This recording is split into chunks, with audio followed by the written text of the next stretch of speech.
방송 시작하도록 하겠습니다. 오늘도 이제 무리연애 진단하고 그 다음에 제가 강의 준비했습니다. 그래서 여러분 오늘 강의가 제가 생각하기에는 레전드가 될 수 있을 것 같다라는 생각을 하는데, 일단은 이따가 강의 좀 들어보시고요. 제가 맨날 하는 얘기는 똑같은 얘기는 하는데 여러분들에게 좀 더, 오늘은 어떤 얘기를 준비했냐면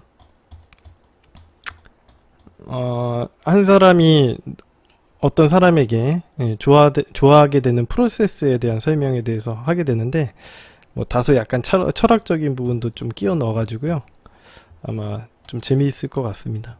그리고 오늘 무료연애 진단은 야몬미님 첫 번째로 상담해 드리고요, 두 번째는 킹쪼쪼님, 세 번째로는 제니님, 제니님은 제가 상담을 다 해드려 가지고, 세 번째로는 피칭님, 이렇게 사연 읽어보고 이제 강의편으로 넘어가도록 하겠습니다.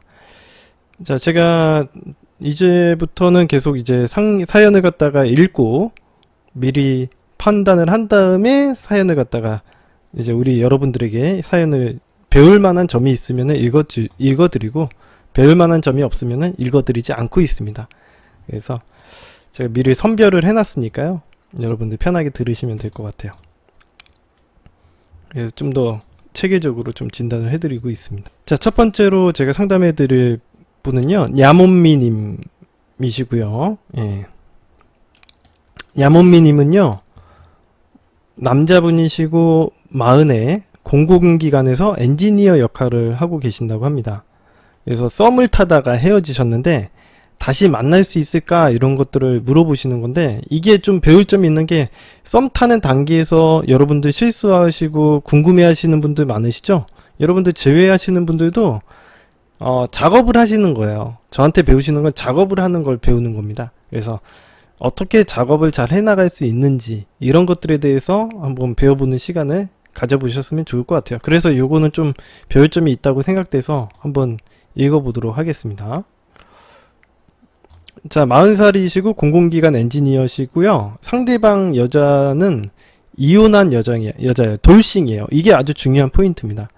돌싱이고 이제 자존감이 많이 좀 떨어져 있고요. 자존감이 낮다는 건 후에 생각한 것인데 어떤지 모르겠네요. 전 남편이 이혼을 안 해주려고 해서 되게 힘들었다고 합니다. 이 정도고요. 어린이집 교사이고 38살이시고요. 네. 한번 사연 한번 읽어보도록 하겠습니다. 자, 누나 소개로 만나긴 했는데, 소개팅이라고 하기보다는 선이 맞겠죠? 예. 아무튼 몇 번 안 만나봤기 때문에 하루하루 일자별로 말씀드리도록 하겠습니다. 이 커피숍에서 처음 만났대요. 여기에서도 이 여자분과의 이혼에 대한 이야기가 나오기는 했습니다. 기분이 좀 안 좋아 보이긴 했지만 담담하게 말하더군요. 이혼 이유는 누구나 말하는 성격 차이라고, 이혼을 하게 된 이유는 누구나 말하는 성격 차이라고 얘기했답니다. 그리고 전 남편이 이혼을 해주지 않아서 힘들게 이혼을 했다고 말하더군요. 자,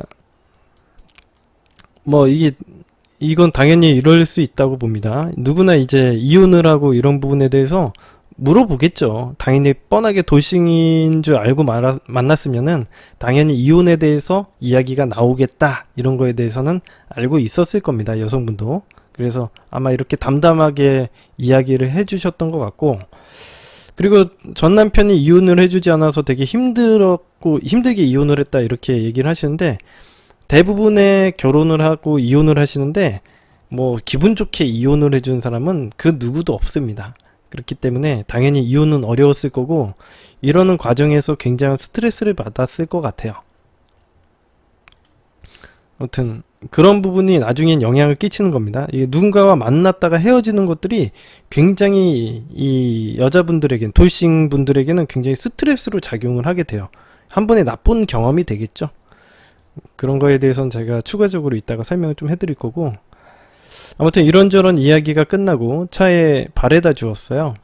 그리고 전화번호를 물어봤죠.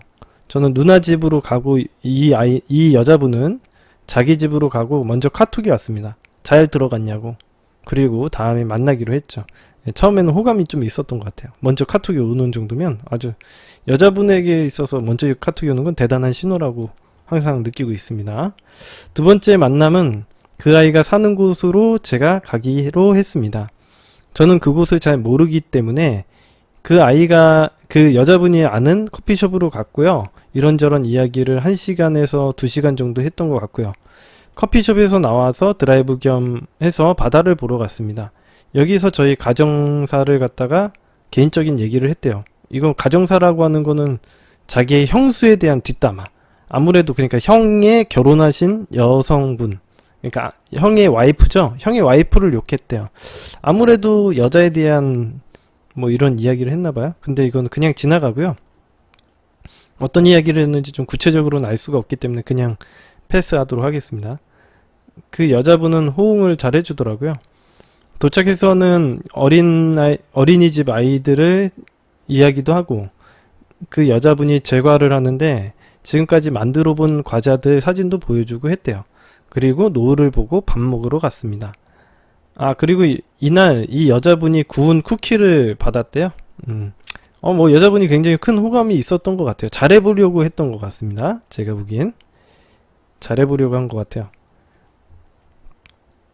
근데 일반적으로 여러분들이 데이트에 능수능란하지 않다면은 여자분이 사는 곳으로 가서 데이트를 하는 것은 별로 좋지는 않습니다. 제가 그거에 대해서는 리더십 부분에서 제가 따로 얘기를 해드리겠는데, 여기서 설명하면 너무 얘기가 길어져 가지고 나중에 리더십이라는 매력을 설명을 할 때, 레포를 쌓는 부분이라던가 이런 부분에 대해서 설명을 할 때 제가 추가적으로 좀 설명을 해드릴게요.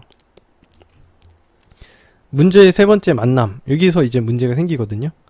월요일에 영화를 보기로 했었는데 이제 제가 주간 근무라 밤에 보기로 했습니다. 그날도 태우러 가서 영화관에 갔고요.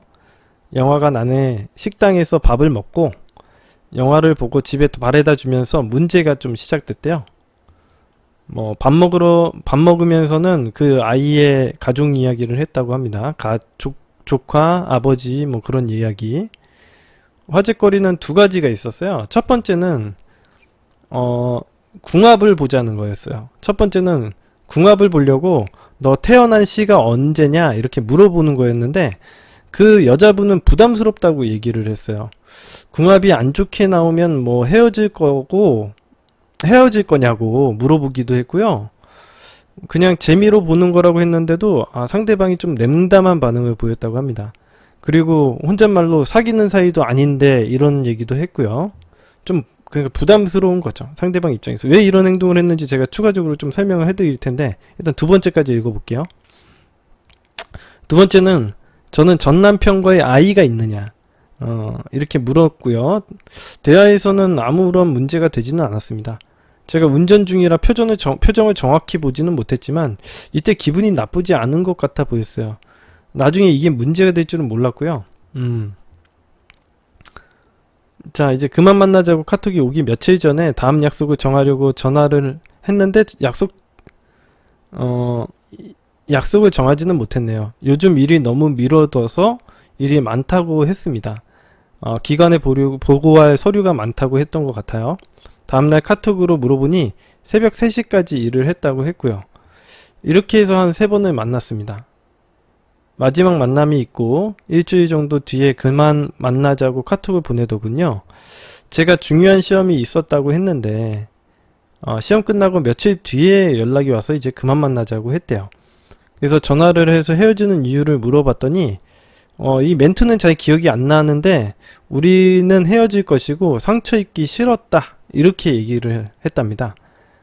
세 번째 만남에서 제가 남편과의 관계를 물어봤다는 이유로 저의 머릿속에는 이 여자분과 이혼에 대한 생각으로 가득 차 있다 이런 식으로 얘기를 하더군요.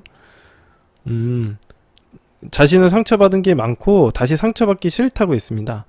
그러면서도 제가 싫은 것은 아니라고 말하고 제가 전화로 매달리는 말을 좀 한 것 같습니다. 이렇게 하면 남자분들이 굉장히 혼란스러워 하시는데, 자, 이거 뭐 제가 미리 좀 이야기를 해드리면 이런 거예요. 상대방의 좀 여성분의 스타일을 갖다가 좀 이야기를 먼저 해드릴게요. 상대 여성분의 스타일을 갖다 제가 좀 분석을 해보니까 당연히 뭐 여러분들도 잘 알고 계시겠지만 매우 경계심이 심한 걸로 보여요. 대부분 사람들은요, 어린아이의 자아에서 성장이 멈춰 있습니다. 제가 상담하는 모든 사람들 있죠. 이 재회를 논하는 사람들은요, 대부분 어린아이의 자아에서 성장이 멈춰 있는 상황이다 라고 보시면 되겠습니다. 근데 이제 제가 그래서 대부분의 사람들이 의존적이다 이런 얘기를 많이 했죠. 의존적인 이유가 어린아이의 자아에서 성장이 멈춰 있기 때문에 그 사람들은 자기가 누군가가 관리해 줄 수 있는 사람을 찾고 누군가의 사랑을 확인하고 싶어 하고 이런 분리불안 증상이 좀 일어나기도 해요. 대부분의 재회가 분리불안 증상이랑 매우 비슷합니다. 제가 나중에 그 부분에 대해서도 좀 설명을 좀 해드릴 텐데, 아무튼 이별을 하거나 이혼을 하면 버림받았다고 좀 생각을 해요. 그래서 자기네들은 미성숙한데 이제 이별을 하거나 이혼을 하게 되면 버림받았다고 생각하거나 좀 자기가 유기를 당했다고 생각을 하기 때문에 더 이상 버림받기 싫고 상처 입기 싫다는 생각을 합니다. 그래서 이 여자분이 하시는 이런 멘트들이 되게 중요한 거예요. 나는 더 이상 상처받기 싫어 이런 얘기를 하는 거는 나는 자아가 미성숙하고 의존적인 스타일이라는 걸 얘기를 하는 거죠. 그것도 상처가 되게 많이 받은 거죠. 사실은 제가 아까 전에 처음에도 이야기를 해드렸지만 이혼을 하는 과정이 정말 쉽지 않고 그런 과정에서 많은 스트레스를 받았을 거라고 봐요. 그러는 과정에서 굉장히 괴로워했을 거고 누군가를 만났다가 이렇게 헤어지는 일은 굉장히 고통스러운 일이라는 걸 학습했을 겁니다. 그렇게 하게 되면 이제 다음번에 만남을 신중하게 생각할 수밖에 없겠죠. 다음번에 만남을 신중하게 생각하지 않으면 이상할 정도로 신중할 수밖에 없습니다. 자, 이런 야몬미님이 만나시는 이 여성분도 마찬가지고요. 이런 경계심이 심한 사람의 경우 서로 알아가는 시간이 많이 필요하고 좀 이 래포 형성에 신경을 많이 써야 합니다. 래포 형성은 제가 이제 유튜브에 강의로 올려둔 게 많으니까 검색해서 참 찾아보시면 좋고요. 제가 보기에는 4번째 만남 때 상대방을 좀 심사하려는 행동 때문에 이 여성분이 좀 겁을 먹지 않았을까라는 생각을 합니다. 일단 제가 아까 전에 이야기한 것처럼 일단 동물들은 버림받은 경험이 생기면요, 기본적으로 어떻게 생각을 하냐면 자기에게 문제점을 찾아요. 이거는 제가 제외하는 사람들이 다 공통적으로 생각하죠. 자기가 뭐가 문제라고 생각해. 상황에 대한 해석은 없고요. 그냥 자신이 문제점이라고 생각하고 자기에게 문제점을 찾는 게 기본입니다. 그리고 아주 심한 유기를 당하게 되면 그 자신의 문제점이 굉장히 크다고 생각하거나 많다고 생각하는 게 일반적이겠죠. 일단 그런 상황일 텐데 상대방을 심사하는 행동은 이 상대방의 이제 그 메타프레임을 생각을 해봤을 때 상대방은 자꾸 메타프레임은 어떤 메타를 갖고 있겠어요? 이 야몬미님의 여자친구가 가지고 있는 메타프레임은 어떤 메타프레임이겠어요? 썸녀가? 당연히 상대방이 언젠가는 나를 떠날 거고 상처 줄 거라고 생각을 하고 상처받지 않으려고 행동을 하는 거잖아요. 그러니까 이게 상처를 줄 거라고 생각하기 때문에 상처받지 않으려고 경계심이 심한 거니까 당연히 메타프레임은 상대방이 떠날 거라고 생각하는 겁니다. 네, 그래서 이런 상황에서 심사를 하는 행동은 아마 이렇게 들렸겠죠. 야몬미님의 행동이 야, 너 궁합 봐가지고 나 너 버릴 수도 있어? 라고 생각하고 얘기를 하는 거예요. 그러니까 얘가 얘기를 안 하는 거예요. 내가 궁합 잘못 나오면 어떡해? 너 끝날 수 있어? 아무래도 그런 것들이 영향을 미치겠지. 아무리 상식적으로 생각하더라도 이게 좋게 나오든 안 좋게 나오든 자기에겐 불리한 건 사실이잖아. 그죠? 그래도 이거 좋게 나올 일도 없고 좋게 나오면 다행이겠지만 뭐 안 좋게 나오면은 이거 끝나는 건데 이 사람이 그거 굳이 얘기해야겠습니까? 그죠? 예, 안 하려고 하는 거죠. 응? 그리고 뭐 나머지 이제 남편과 아이가 있느냐 이런 것도 물어본 것도 이제 좀 연속성 있는 평가라고 느껴져 가지고 만약 아이가 있다라는 것 갖다가 얘기를 하거나 이런 부분은 좀 더 친해진 다음에 얘기를 해보고 싶었을 텐데 너무 빠르게 심사를 하고 자기를 버리려고 하는 것 같으니까 버림받기 싫어하는 행동들을 보이는 것 같습니다. 아무튼 3번째 만남 때 다음 애프터를 잡지 않은 것도 문제고요. 그런 것도 이제 그 자기를 또 마음에 들어 하지 않는 거 아닌가라고 스스로 나쁜 메타로 합리화를 했을 거라고 봅니다. 아무튼 이런 부분들이 뭐 자기가 어떤 일이 있었다 뭐 얘기를 하는 것도 자기를 뭐 가지고 논다라고 생각해요. 그러니까 이게 메타가 문제야. 이건 뭐 정상적으로 이 남자는 좋아하려고 해도 이게 사실 상대방의 메타의 문제도 있는 거죠. 뭐 어찌 됐던 간에 남자면은 그래도 어느 정도 이걸 잘 해볼 수도 있는 문제였다고 생각을 합니다.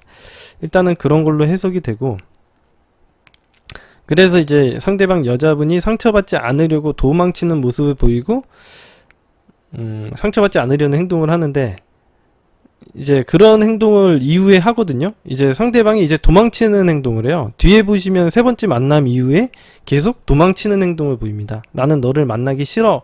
이제 너 나 버릴 거야 하면서, 버릴 거 아니야 라고 얘기를 하면서 이제 그 다음부터 이 남자를 피하는 행동을 하는데, 이 피하는 부정적인 행동에 이제 쫓아다니는 행동을 해버리니까 상대방의 그런 부정적인 행동이 더 커지게 되는 거죠. 제가 늘상 여러분들에게 이야기를 해드렸지만 부정적인 행동에는 절대 먹이를 던져주지 마십시오. 예? 내가 얼마나 이야기를 했는데 뭐 모르시고 하셨겠지만, 첫 상담이니까 모르고 하셨겠지만, 이건 절대 먹이를 주면 안 되는 행동에 또 먹이를 주셨습니다. 그래서 이제 상대방은 더욱더 회피하는 성향이 더 커졌고요. 예, 도망다니기 바쁜 거죠. 일단 그 뒤에 있는 질문들도 올려주시긴 하셨는데, 질문들이 별로 쓸데없는 질문들을 올려주셨을 거라는 것 여러분들 예측 가능하시죠? 이 사람이 생각하는 부분은 당연히 쓸데없는 것들 올려주셨을 거라고 보고요. 제가 확인해 보니까 다 쓸데없는 거더라고요. 그래가지고 제가 알아서 대답을 좀 해드리도록 하겠습니다. 제가 알아서 대답을 좀 해드리도록 할게요. 예. 일단 동물에게 재학습을 시키려면, 우리가 강아지를 키우고 분리불안이 심한 강아지가 있어. 근데 분리불안이 심한 강아지를 갖다가 시키려면 어떻게 해야 돼요? 일정 텀을 주고 같은 상황을 반복시키고 그걸 갖다가 새로운 경험을 하게 만들어야 돼요. 당연하죠. 인간도 똑같아요. 인간의 심리치료도 마찬가지입니다. 같은 규격화된 상황에 만들어서 비슷한 상황에서 다른 경험을 할 수 있도록 만들어줘야 돼요. 그러면은 심리치료가 되는 거예요. 강아지는 그런 식으로 재학습을 시키는데, 일단 재학습을 시키려면 일정 텀이 필요해요. 비슷한 상황을 만들려면은 일정 기간 텀이 있어야 되는데, 연속적인 행동을 하게 되면 그거 갖다가 이어져 버리는 그런 사건이 돼 버리거든요. 그렇기 때문에 재학습을 하기가 힘듭니다. 그래서 어떤 규격화된 어떤 상황을 만들려면 일정 텀이 필요해요. 근데 강아지들 같은 경우에는 우리가 한 집에 사니까 내가 상황을 완전히 새롭게 만들 수가 있잖아. 뭐 1분 있다가 내가 가만히 정적으로 있다가 다시 어떤 행동을 한다던가, 정적으로 있다가 어떤 행동을 한다, 이런 식으로 학습을 시킬 수가 있는데, 이 인간들 같은 경우에는 일정 텀을 갖다가 줘야 되는데 그게 시간이 오래 걸려요. 그냥 단순 한 집에 살면 상관이 없겠지만 한 집에 살지 않는 이상. 그래서 여러분들 보시면 아시겠지만 그 사내연애 커플들이 재회가 빠를 수가 있어요. 왜냐면 걔네들은 계속 마주치니까, 마주치는 상황에서 내가 변화된 프레임만 보여주면은 아주 빠르게 재회가 되거든요. 근데 그런 경우가 아니라면, 떨어져 있는 상황에서는 이걸 재학습시키기 위한 그런 상황을 만드는 과정이 더 많이 시간이 오래 걸려. 그 마주치고 내가 변화된 프레임을 인식시키는데 더 많은 시간이 많이 필요하거든요. 그래서 이제 제가 보통 얘기하는 게 뭐 2-3달 정도 텀을 준다던가, 한두 달, 적어도 한 2달 정도는 텀을 줘야지 이 친구가 나를 받아들이는 자세가 된다던가, 그런 자세가 됐을 때 재학습을 시킬 수 있는 거지, 그런 상황을 만드는데 시간이 오래 걸려요. 인간들은 강아지와 좀 다릅니다. 이런 부분이. 그래서 그런 부분을 해서 차츰차츰 이제 접근하는 것부터 다시 시작을 하셔야 돼요. 근데 지금 우리 냐몬미님은 지금 질문하시는 거 봐가지고는 사실은 이 여자분은 의존적이고 분리불안이 심한데, 냐몬미님은 제대로 된 관리자가 되지는 못하는 것 같아요. 즉 분리불안을 갖다가 해소하는 방법은요, 아주 단호한 행동을 해줘야 됩니다. 예를 들면은 이런 거죠. 여러분들은 잘 모르니까 강아지를 이뻐하고 얘가 떨어져 있는 거 되게 싫어하고 힘들어해. 그러면은 최대한 만나고 있을 때 이뻐해주고 최대한 사랑을 더 많이 해줘야겠다, 이렇게 생각을 해요. 왜냐면 강아지들이 사랑을 갈구하거든. 분리불안이 심한 강아지들은 사랑을 계속 갈구하고 주인이랑 항상 모든 걸 하려고 해요. 모든 걸 다 똑같이 하려 그래. 잘 때도 같이 자고, 뭐 같이 그것도 한 침대에서 같이 자고, 또 뭐 밥도 먹을 때 같이, 자기도 같이 밥을 먹어야 되고, 뭐 다 모든 것도 다 똑같이 하려고 해. 여러분들이 연애할 때 그런 식으로 하지 않았어요? 어렸을 때 그런 식으로 했죠. 항상 뭐 전화해가지고 항상 붙어 있으려고 하고, 이런 것들이 이제 분리불안이라고 보시면 되는데, 그런 행동을 모든 거 다 같이 하려고 하는 거야. 근데 이제 그런 행동들을 했을 땐 어떤 문제가 생겨요? 아니 그러면 이 사람은 항상 같이 붙어 있어도 문제이긴 하지만, 붙어 있는다고 해서 답이 없어. 항상 똑같이 계속 붙어 있는다고, 뭐 예를 들어서 우리가 강아지를 두고서는 우리 직장 안 나갈 거예요? 직장 갈 때도 강아지 데려갈까요? 그건 말이 안 되는 거 행동을 하는 거죠. 물론 데려가면 좋기는 하지만, 이게 훈련이 필요한 거죠. 내가 언제는 들어오고 언제는 나간다. 이런 것들에 대한 교육도 필요하고, 이런 행동을 할 때는 단호한 행동을 보여가지고 더 이상 그게 얘가 어떤 여지나 미련을 갖지 않게 만들어야 되거든요. 그래서 여러분들은 그냥 안타까운 마음에, 사랑하는 마음에 자꾸 안아주고, 뭐 나갈 때 막 그렇게 안타까워하고, 이런 문제들이 분리불안을 더 키울 수가 있어요. 상대방이, 여러분이 좀 나쁘고 냉정하게 보일지 모르겠지만, 분리불안을 해소시키려면은 좀 더 냉정한 모습이 필요합니다. 될 때는 되고 안 될 때는 안 된다, 이렇게 얘기하시면 되고요. 아무튼 그런 것들에 대한 이제 지금 재회를 바라시는 이런 행동들 자체가 이제 좀 그런 관리자적인 측면에서 접근을 하는 게 아니라, 우리 야몬미 님도 좀 작업에 대해서 전혀 모르고 이런 관리자적인 측면에서 선장의 입장에서 접근을 한다고 볼 수는 없어요. 그래서 그런 부분을 갖다 개선시키라는 의미에서 제가 댓글로도 이거 상황만 설명을 하고 공부 좀 하고 오시라고 얘기를 했습니다. 일단은 우리 야몬미님 같은 경우에 스타터 공부 더 많이 하셔야 되고요. 지금 야몬미님 상황에서는 어떤 작업을 해도 크게 성공할 수는, 어떻든 작업을 해도 크게 성공할 수 있죠. 이제 이게, 자, 아무튼 스스로가 자기의 가치가 낮다고 생각을 하고 여자들이 자신을 좋아하지 않을 거라고 생각을 하면, 그 어떤 여자도 제대로 만날 수가 없습니다. 그러니까 지금 야몬미 님도 보시면은 나이가 40이고 내가 40이고 다른 여자를 못 만날 거라고 생각하니까 지금 이런 행동을 하시는 것 같은데, 제가 옛날에 작업을 할 때도 40살 먹은 형님들이 훨씬 더 작업을 잘했어요. 응? 이게 나이랑은 아무 관계가 없고, 내가 지금 관리를 어떻게 하고 내가 어떤 행동을 하는지가 중요한 거지, 무조건 내가 나이 먹고 퇴물이라고 생각하면은 그때부터는 게임을 못 하는 거지. 그리고 어떤 여자도 제대로, 내가 대단하지 않은 사람이고 내가 제대로 된 사람이 아니라고 하는데 어떤 여자가 데려가요? 응? 일단은 야몬미님은 스타터부터 보시고요. 여자들을 작업하는 방법부터 배우셔야 됩니다. 차근차근 시장을 하셨으면 좋겠어요. 그리고 제가 누차 이야기를 해드렸지만, 이런 식으로 제대로 된 선장이 안 돼 있는 상태에서 만났다가는 금방 헤어집니다.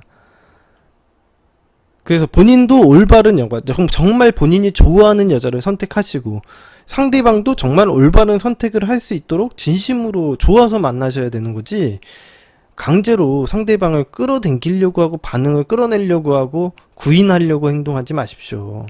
그런 행동은 최악의 결과물들을 낳을 거고, 또 똑같은 이혼을 하게 될 거예요. 이 여자분에게 또 똑같은 이혼이라는 결과물을 청산해 줄 거예요. 자기의 의존적인 행동 버리셔야 됩니다. 제가 대부분의 사람들이 의존적인 행동을 갖다가 하시는데, 남자분들이 의존적인 행동을 하게 되면 정말 이게 정말 가정에 큰 문제가, 불화가 생겨요. 진짜 이거는 답이 없습니다. 아무튼 그런 거니까 그렇게 준비를 하시고, 자기가 선택권을 가지고 정말 이 여자를 좋아해서 만나야 되는, 다른 여자를 만나봤는데 그 여자 중에서 이 여자가 최고라고 선택했을 때 만나야 되는 거예요. 그게 아니라 내가 어쩔 수 없이 나는 이 정도 수준이면 좋으니까 그냥 어떻게든 매달려 봐야겠다, 이건 분리불안이지. 이거는 이런 식으로 선택을 하면은 정말 인생이 행복할까요? 행복하실 수 있을까요? 저는 그러라고 이게 제가 강의를 만들어낸 거 아니잖아요. 무조건 매달리라고 제가 강의를 만들어냈으면 그런 식으로는 제외도 안 돼. 그런 식으로는 제외도 안 되니까. 응? 자기가 충분히 능력을 갖추고 선택할 수 있는 입장에서, 정말 그래도 이 여자라고 생각하면 그때 만나야지. 내가 아무도 작업을 못하고 누구 하나 선택을 할 수 있는 입장이 아닌데 무조건 매달리는 게 답입니까? 응? 재회를 원하시는 분들은 다 분리불안증이랑 똑같아. 여러분들이 인터넷에 쳐보세요. 분리불안 증상과 해결법, 강아지들을 찾아봐도 알아요. 다 똑같은 행동을 하고 있어요, 사람들이. 자, 아무튼 그런 거니까 좀 공부 좀 하시고 제가 하시기 바랍니다. 자, 그러면은 다음 사연으로 넘어가 보도록 하겠습니다. 자, 이미 매달리고 기다린다고 질척거리는 상황에서 제외 방법. 이 킹쪼쪼님이 이 사연을 올려주셨는데요. 아까 전에 들어오신 거 보셨는데, 킹쪼쪼님은 제가 사연을 읽어드리진 않을 거예요. 그냥 개략적인 것만 제가 설명을 해드릴게요. 여성분이시고 26살의 학생이시고요. 교제 기간은 3년 2개월 동안 만나셨어요. 남자친구와는 이제 뭐 이렇게 어떻게 저쩌기 해가지고 뭐 만나셨는데, 막 남자친구가 쫓아다니기도 하고 뭐 그래서 이제 만나셨는데, 이런 뭐 전체적으로 내용이 뭐냐면 그냥 매달리는 내용이라서 이걸 뭘 얘기를 해드릴 만한 내용이 없어요. 제가 위에 부분만 잠깐 읽어드릴게요. 안녕하세요 미루크님, 저는 지난 5월 1일 3년을 만난 남자친구와 헤어졌습니다. 저는 주로 혼자 공부하고 보내는 시간이 많고, 남자친구는 좀 외향적이래요. 그리고 뭐 이별을 하고 나서 매달리신 거고, 저와 남자친구는 동갑으로 21살에 해외여행을 가서 처음 만났고, 남자친구가 막 쫓아다녀가지고 고백을 했는데 거절하다가 뭐 이렇게 해서 만나시게 됐다고 해요. 이제 나이가 어리신 분들은 분리불안을 당연히 갖고 있겠죠. 왜냐면 당연히 미성숙한 게 당연하기 때문에. 근데 나이를 먹는다고 해가지고 이 분리불안이 사라지는 게 아니라는 게 충격적인 결과지만, 일단 나이가 어리신 분들은 원래 분리불안을 가지고 있을 만한 해. 왜냐면 당연히 이 자기가, 제가 전에도 항상 이야기를 해드렸지만, 인간들이 자기가 성인으로 도약할 만한, 자기의 내면 속에 있는 자아가 성인으로 도약할 만한 어떤 건덕지가 없어요. 경계점이 없어. 어떤 계기점이 없어요. 계기점이 없어요. 어떤 계기점이 있어요? 내가 20살이 되면은 갑자기 어른이 돼요? 그런 계기점이 없죠. 제가 이거에 대해서도 이따가 강의에서 설명을 또 해드리기는 할 텐데, 사람들은, 제가 그래서 성인식을, 예전에는 어떤 식으로 했어요? 그 계기점을 만들기 위해서 성인식을 했어요. 성인식이라는 거에 대해서 제가 가끔씩 이야기를 해드리는데, 예전에는 어때요? 뭐 아프리카나 이제 아메리카 대륙의 인디언이라든가 필리핀의 어떤 부족들이라든가 다들 그 성인식이라는 걸 했어요. 근데 성인식이라는 과정 자체가 간략하게 설명해 드리면, 이 인간을 죽였다 살려내고서는 새로운 자아를 가질 수 있게 죽었다 살아나는 경험을 하는 거예요. 그런 죽었다 살아나는 경험을 하는 과정에서 대부분 실제로 사람이 죽기도 했기 때문에, 이런 것들이 우리 문명사회에서는 일어나서는 안 되는 일이고 법에 안 맞잖아. 법치주의에 안 맞는 행동이기 때문에 사실은 그거 갖다가 다 없앴죠. 사람이 죽으니까 안 되니까. 근데 이제 우리는 뭐 그런 계기점이 없기 때문에, 나이가 뭐 20살이 넘든 30살이 되든 40살이 되든 어른이 될 만한 계기점은 없습니다. 왜? 우리는 어떤 것들을 갖다가 마주칠 때, 그러니까 어른이 되려면 어떻게 해야 되냐면, 기본적으로 내가 어떤 사건을 바라볼 때 뭔가 배울 점이 있어야 돼요. 그 사건을 갖다 그냥 겪고 지나가고 피하면 끝나는 문제가 아니라, 그 사건을 통해서 내가 현명하게 배울 점이 있어야 돼요. 근데 대부분의 사람들은 통찰을 하지 않아요. 어떤 식으로 행동하면, 쟤 나빠, 이렇게 얘기해요. 그러니까 예를 들어서 아빠가 나를 때린다 그러면, 아빠 나빠, 아빠를 갖다가 아빠 나쁘니까 난 피해, 이런 것들. 그죠? 엄마 나빠, 피해. 이거에 대해서 배울 점은 없었어요. 사실 엄마가 왜 그런 행동을 해가지고 나에게 그런 행동을 하는지, 이런 것들에 대해서 생각을 안 하고 모든 걸 도덕적인 판단을 해요. 너 나쁘고 좋고 뭐 이렇게 착하고 나쁘고 이런 것들을 따져가지고 만났다가 떨어져 나갔다가 이런 행동을 하는 거죠. 그러니까 자기의 분리불안, 자꾸 상처받는 행동밖에 안 되는 거죠. 자기 내면의 자아는 아직 7살밖에 안 되기 때문에. 그러니까 그런 식으로 해가지고 어른이 될 만한 계기점이 없습니다. 자기가 진실과 마주하기 싫어하고요. 진실과 마주했을 때는 피하고 싶은 거죠. 왜? 진실의 열만에 쓰기 때문에 그래요. 여러분들 보십시오. 제가 간단하게만 얘기하더라도, 제가 방송으로 맨날 이 방송 해드리잖아. 근데 방송을 하더라도 개선점이 없는 사람들이 특징이 뭔지 아세요? 제 방송을 보고 그냥 그 위안을 얻지, 실제로 자기가 행동해서 원하는 것을 얻지를 않는 거예요. 개선점이 많으신 분들도 있고 적으신 분들도 있는데, 적으신 분들이 적거나 없는 사람들의 특징이 뭐예요? 자기가 실제로 진실과 마주하기를 싫어하고요, 고통스럽고 변하는 걸 싫어하기 때문에 그래요. 자기가 진실을 열면 쓰거든요. 제가 얘기했지만 뭐 래퍼 파기라든가 이런 것들 기술 힘들거든요. 자기가 현명하게 선택하기보다는 어떻게 해서든 그냥 넘어가려고 하는 거고 잘해보려고 하는 행동들을 해요. 그래서 재회를 하시는 분들의 특징점이 뭐냐면 무조건 잘 되게 해달래. 무조건 잘 되게 해달래. 이건 뭐 밑도 끝도 없어요. 기준이 없어. 그냥 무조건 잘 되게 해달래. 그러니까 이거는 그런 거예요. 그러니까 제가 얘기했지만 어떤 이거 갖다가 판단하고, 우리가 어른이라면요, 예를 들면 제가 이런 설명을 해드리면 맞는 것 같아. 엄마가 원하는 걸 안 들어주면은 막 떼쓰고, 나 엄마 이거 해줘 뭐 이렇게 얘기를 하는 게 아니라 내가 판단을 하면 돼요. 예를 들어서 짜장면이 싫으면 짬뽕을 먹으면 되잖아. 근데 이 미성숙한 사람들은 짜장면을 먹기 싫다고 툴툴대기만 해요. 그죠? 이게 왜 그러냐면 자기는 떼쓰는 거지. 이걸 하기 싫으면 안 하면 되죠. 안 하고 선택을 하면 되잖아. 예를 들어서 지금 남자친구가 문제가 있잖아. 그러면 걔를 안 만나고 다른 애들을 만나면 돼. 이렇게 어른들은 선택을 할 수가 있단 말이죠. 근데 애들은요, 선택을 못 해요. 떼써. 어떻게든 나 해줘. 짜장면 싫어. 나 짜장면 먹기 싫어. 그렇게 애들처럼 떼쓰기만 하고 관심만 받으려는 행동을 하는 거죠. 이런 것들이 이제 미성숙한 행동인데, 이게 이제 제외하는 사람들에게 있어서 이제 많이 나타나는 현상입니다. 그래서 이제 이런 행동들을 하는데, 아무튼 그래서 이제 뭐 이 여자분이 이제 21살에 해외여행 갔다가 이제 뭐 만나시게 됐고 고백을 했는데 피하는 행동은 뭐 당연히 상처받지 않으려고 하는 행동이고, 남자를 테스트하는 행동이라고 보시면 됩니다. 관리자로서 이게 정말 자질을 가지고 있는가, 이런 테스트를 하는 쉬 테스트라고도 하죠. 자, 아무튼 그런 행동을 하고요. 남자친구는 이제 그러는 와중에서 이제 좀 상황이 여의치가 않아서 이 부분만 얘기를 해드릴게요. 여행을 갔어. 남자친구가 외향적인 스타일이라 자꾸 여행을 많이 다녀. 근데 여행에 가면은 이제 이 여자친구분, 우리 킹쪼쪼님이 되게 불안해하겠죠. 자기가 분리불안이 심하니까 이제 불안해하고, 야, 너 이런 식으로 얘기합니다. 나 이제 너 안 볼 거야. 너 마음대로 하고 살아. 이런 식으로 남자한테 협박을 하는 거죠. 그랬더니 남자친구가 미안해. 일부러 그런 거 아니야. 너 이거 그 와이파이가 안 돼가지고 어쩔 수가 없었어.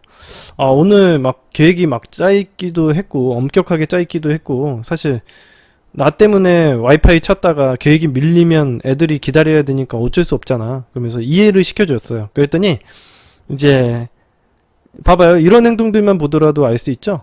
지금 킹쪼쪼님이 짜증을 내고 이렇게 협박을 해. 나 이제 너 안 볼 거야. 너 마음대로 하고 살아. 이런 식으로 부정적인 행동을 했을 때 이렇게 간식을 주니까 킹쪼쪼님이 더 화를 많이 냅니다. 응? 그랬더니 이제 남자애가 받아주다가 이렇게 하는 거죠. 야, 우리 언제까지 이런 일로 싸워야 돼?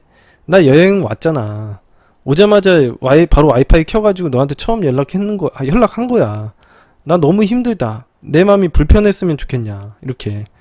넌 내가 항상 불편해하고 난 행복하면 안 된다고 생각해? 이거 실제로 제외하시는 분들이 이런 생각하죠. 항상 상대방이 잘 안 됐으면 좋겠죠. 왜 그러냐면 자기가 원하는 거 들어주려면은 이 엄마를 못 살게 굴어야 되거든. 그래, 진짜 그래. 엄마를 못 살게 굴어야지. 엄마가 불편하니까 내가 원하는 걸 들어주잖아. 이게 떼쓰는 행동이에요.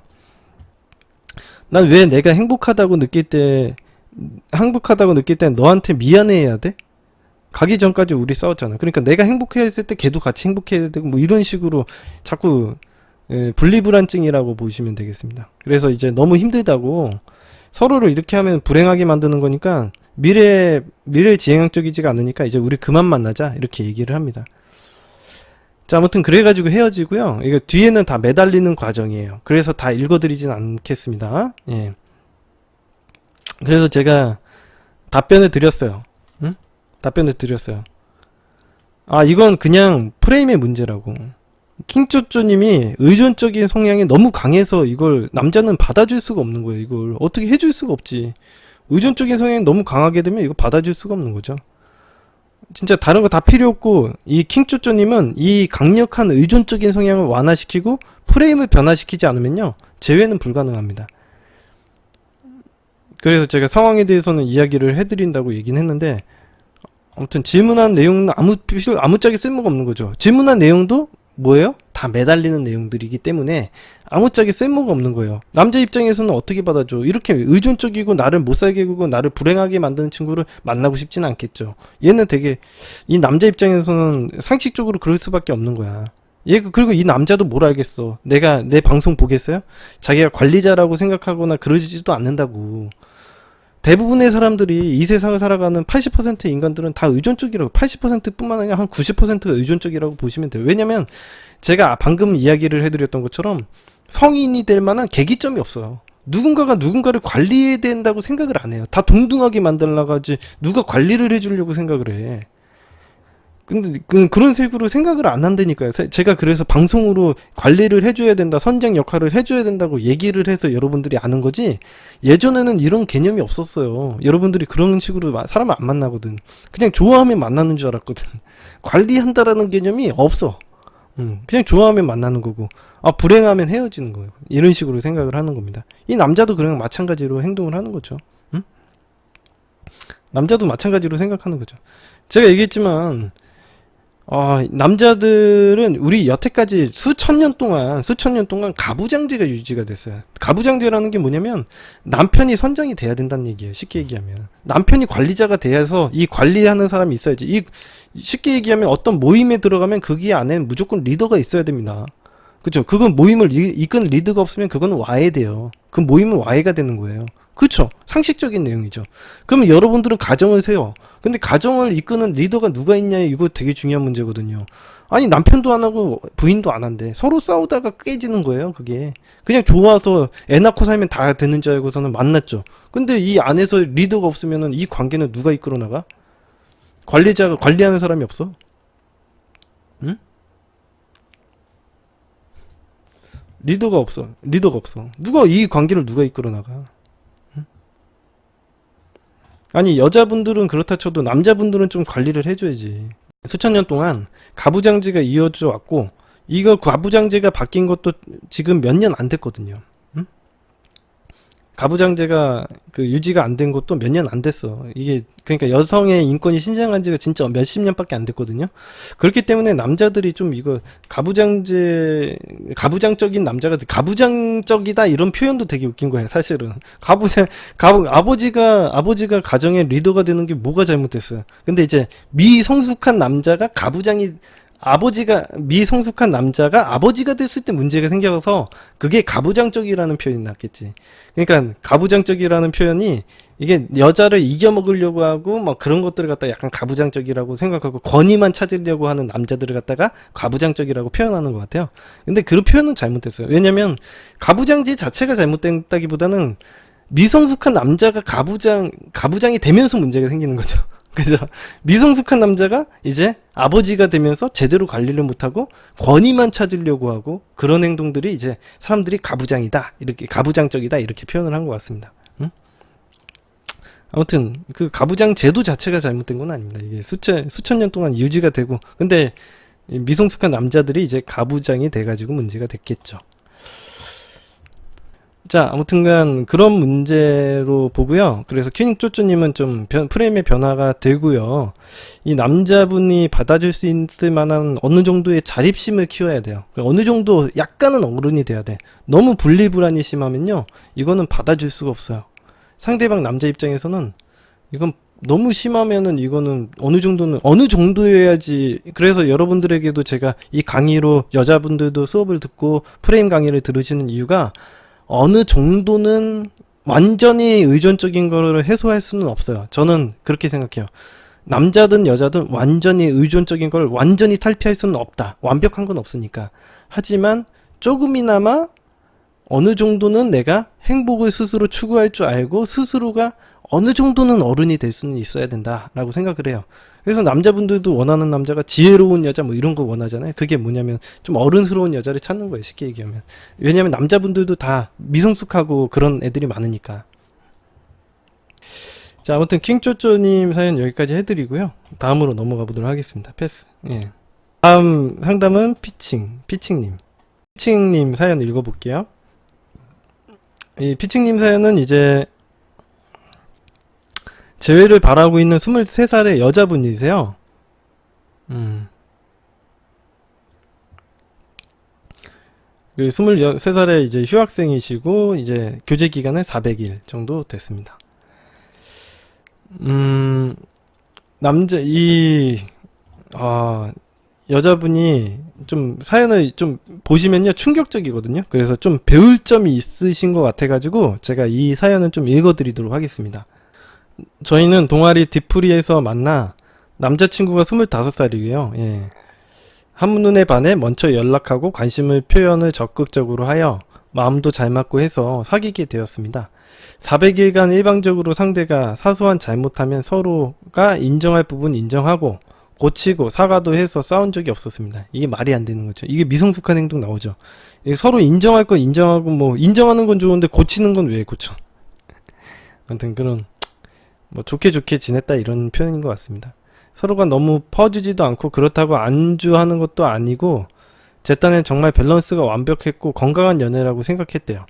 사랑하는 감정도 약간은 식은 것 같고 연락이 예전보다 뜸해지고 형식적이고 할 말도 없어진 건 사실이지만 뜸해진다고 해도 오래 사귀다 보면 뜸해질 수밖에 없고 그렇다고 연락을 잘 못하는 편도 아니어서 불만은 하나도 없었습니다. 이게 제 착각이었는지 어느 날 갑자기 정말 갑자기 데이트를 하다가 이별 통보를 받게 되었어요. 저보고 갑자기 집에 가는 길에 예전만큼 못 좋아해 주겠다고 미안하다고 하고 가더라고요. 그러니까 이거는 봐봐요. 이 사연에서도 보시면 400일간 잘 만나다가 갑자기 어느 날 데이트하다가 이별 통보를 하는 케이스거든요. 솔직하게 이게 이런 식으로 일어나는 일은 없습니다. 이 남자가 사이코패스가 아닌 이상 근데 내가 여태까지 사연을 읽어보면서 사이코패스인 남자들은 한 번도 없었거든요. 항상 사이코패스다 어쩌다 그래도 사연을 잘 보면요 이 프레임적으로 뭔가 문제가 있는 경우가 굉장히 많아. 응? 프레임적으로 문제가 있는 부분이 대부분이지 이거는 자기가 인지를 못했을 뿐이지 실제로 이게 정상적인 관계가 잘 돼가지는 않았을 거다라고 예측은 합니다. 그리고 만약 실제로 말이죠. 이 사람이 얘기한 사연이 정말 팩트라면 이 남자를 만나면 안 되지. 사실 저보고 갑자기 집에 가는 길에 예전만큼 못 좋아해 주겠다고 미안하다고 하고 집에 자기가 그냥 가버린다고요? 야, 그래서 저는 어이가 없어서 붙잡고 헤어지자는 말이 맞냐고 막 얘기했더니 어디 가서 이야기를 좀 하자고 하니까 불편해 하더라고요. 제가 억지로 잡아서 서로 이야기할 시간을 가지게 됐고 너무 서로 잘 지냈었고 남자친구가 저보고 다음 달에 어디 가냐고 뭐 계획을 짜오기도 하고 원래 그래요. 원래 어떤 사람이 헤어질 땐 예비하는 행동을 하지는 않습니다. 대부분의 사람들이 어느 정도 결정이 나면은 참다가 폭발을 하지 이걸 갖다가 무조건 예비해가지고 야 나 한 달 후에 너랑 헤어질 거야 이렇게 얘기하는 사람이 누가 있습니까? 당연히 잘 지낼 것처럼 얘기를 하다가 헤어지는 거지. 아이 참 이건 그런 얘기를 하시면 내가 보기에는 지금 피칭님이 되게 미성숙한 것 같아. 내가 보기에는 이런 식으로 행동하지 않고 뭐 당연히 계획을 짜지 않겠죠. 예.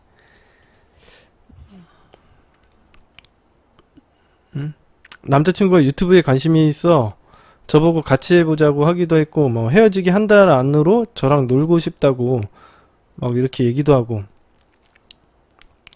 그랬대요. 자 아무튼간 이런 식으로 하다가 이렇게 헤어졌는데 뭐 이제 이 여자분이 실감이 안 나니까 이제 매달리는 행동을 뒤에 쭉 한 겁니다. 그래서 별 뭐 큰 의미는 없어요. 그냥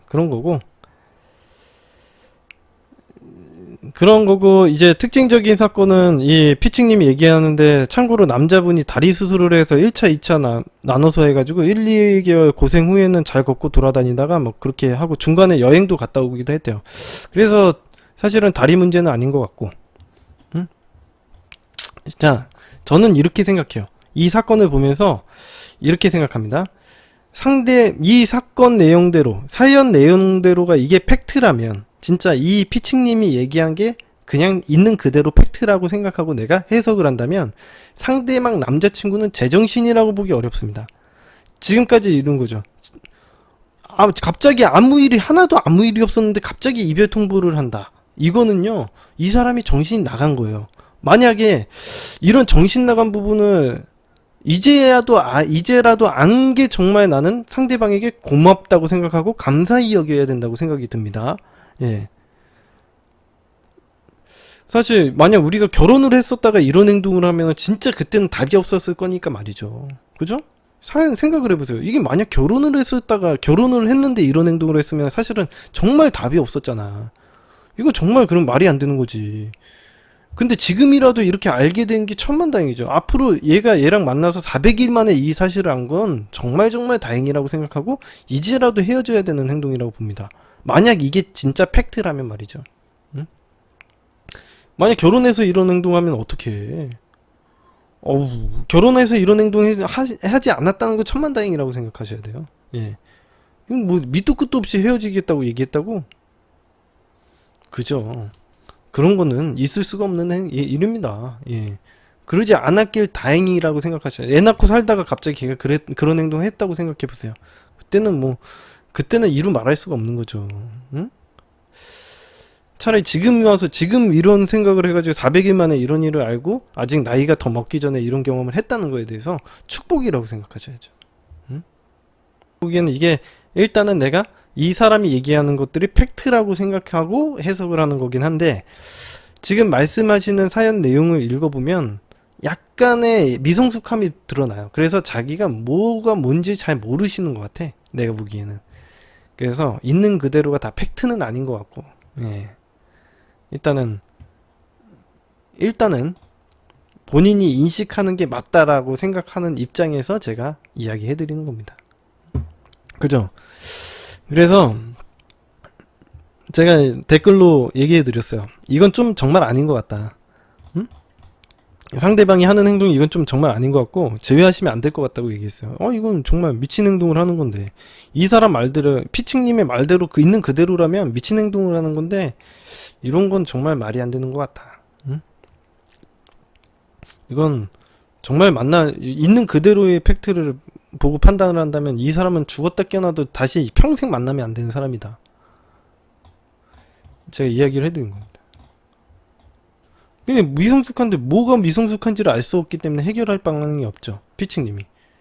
성숙하시다면 매달리는 행동도 하지 말았어야 돼.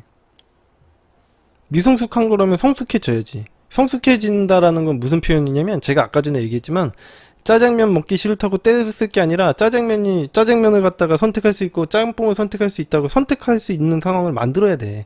만들기도 하고 내가 그런 행동을 하기도 하고 이 어른들은요 하기 싫으면 안 해도 돼요. 얘가 문제라고 생각하면 다른 사람을 만날 수 있는 행동을 보여야 돼. 그런 판단력이 어른으로서 하는 행동이에요. 피칭님이 어떤 기준을 가지고 그 어른 기준에 안 맞으면 다른 걸 선택할 수 있는 힘을 가져야지. 응? 근데 지금 이렇게 매달리는 행동이 어른스러워. 지금 미성숙하다고 얘기했으면 성숙해져야 된다는 건데 성숙하려면 이 사람을 갖다가 있는 그대로를 보고 판단해야 되는 거예요. 근데 이 사람의 행동이 납득할 만한 행동이 없다라고 하면은 얘를 갖다가 지금 내가 나에게 그런 설명을 해도 모자라고 설명을 하지도 않고 내가 매달려서 만나서는 절대는 안 되는 거죠. 응? 그래서 지금이라도 판단하는 행동을 보이셔야 된다고 봅니다. 기준에 맞게 판단하는 행동을 하셔야 된다고 봅니다. 그래야지 성숙해져야지 그래도 되는 거예요. 그래서 얘기했지만 이거는 정말 이거는 그러니까 피칭님이 지금 일단 있는 데이터를 가지고 이게 왜 문제가 있는 건지 어떤 기준에서 이렇게 판단을 하고 이런 결과가 일어났는지에 대해서 한번 쭉 전체적인 상황을 보셔야 돼요. 근데 피칭님이 상황을 못 보니까 제가 사연을 읽어도 저도 몰라. 왜냐면 제가 뭐 대신 볼 수가 없잖아. 대략적으로 이런 케이스들을 갖다 제가 상담을 해보니까 알긴 알겠는데 대부분은 뭔가 일이 있었고 미성숙한 행동을 해가지고 이런 일이 터지는 거지 뭐 사이코패스도 아니고 이 사람이 뭐 그런 갑자기 미친 행동을 하는 그런 일은 거의 없다 이렇게 보시면 돼요. 응? 내 보기에는 뭔가 이 미성숙한 행동에 대한 결과물들이라고 봐요. 근데 이걸 갖다 잘 안 나와서 그렇지. 응? 뭐라 얘기를 할 수가 없어. 일단은 피칭님은 제 프레임 강의를 갖다 처음부터 끝까지 쭉 보세요. 악습 강의도 보시고 유튜브 악습 강의 보시고 다 봐야 돼. 응? 그 유튜브에 보면 재생 목록에 보면 나와 있잖아. 악습 강의도 있고 자존감을 해친 나쁜 악습 강의랑 프레임 강의 이런 것도 쭉 보셔야 돼요. 그래 놓고서는 상담을 해야 돼. 이게 상담 내용이 그래서 상담이 안 되는 거야 이게. 응? 공부 좀 열심히 해주시고 본격적으로 이제 강의를 시작해 드리도록 하겠습니다. 자, 이번 편에서는 제가 저번 편까지는 남자와 여자의 심리, 일반 심리에 대해서 쭉 이야기를 해드렸는데 이번 편에서는 이제 여성과 남성, 여성이 남성을 좋아하게 되는 프로세스, 아니면 남성이 여성을 좋아하게 되는 프로세스에 대한 설명을 해드리도록 하겠습니다. 자, 첫 번째는 첫 번째 1번, 상대방이 자신을 설레이게 만들었을 때입니다. 근데 이제 이게 어렵죠. 설레이게 만든다라는 뜻이 뭔지 잘 모르시잖아요. 그래서 설레임이라는 단어를 뭔지 저도 찾아봤습니다. 국어 사전을 찾아보니까 이렇게 써 있더라고요. 마음이 가라앉지 아니하고 들떠서 두근거린다, 이렇게 써 있더라고요. 가만히 있지 못하고 자꾸 움직인다, 이런 것들을 설레이다라는 이 단어로 정의를 하고 있더라고요. 제가 이걸 해석을 해보니까 쉽게 말해서 뭔가 감정이 일어나게 만들고 느끼게 만들어야 된다는 것 같아요. 근데 이제 이 감정이 생기게 만들려면 상대방이 여러분에게 뭔가 도전하게 만들거나 노력하게 만들어야 됩니다. 제가 전에도 뭐 이런 부분에 대해서는 제가 얘기 많이 해드렸잖아요. 뭐 감정의 미해결 상태, 뭐 자이가르닉 효과라던가 뭐 여러 가지 뭐 도전하게 하고 호기심을 이끌어내는 그런 기술에 대해서 되게 많이 이야기를 해드렸었으니까 이걸 또 제가 강의로 또 해드리기는 할 거예요. 그래가지고 또 새롭게 만들어 드릴 테니까 그건 나중에 올라오긴 할 텐데 좀 시간이 걸릴 거예요. 일단 차근차근히 제가 좀 진도에 맞게 이야기를 해드릴게요. 아무튼 노력하게 만들어야 합니다. 여러분들이 흔히 말하는 이 매력적인 남자, 뭐 매력적인 여자, 이런 사람들이 어떤 행동을 하는지 보면 알아요. 이게 일명 나쁜 남자라고도 얘기하죠. 왜 나쁜 남자야? 지금 미성숙한 사람들이 만든 용어 중에 하나가 나쁜 남자야, 나쁜 여자, 이런 것들을 만들어 놨습니다. 왜 나쁘죠? 자기가 때 써서 되지를 않으니까.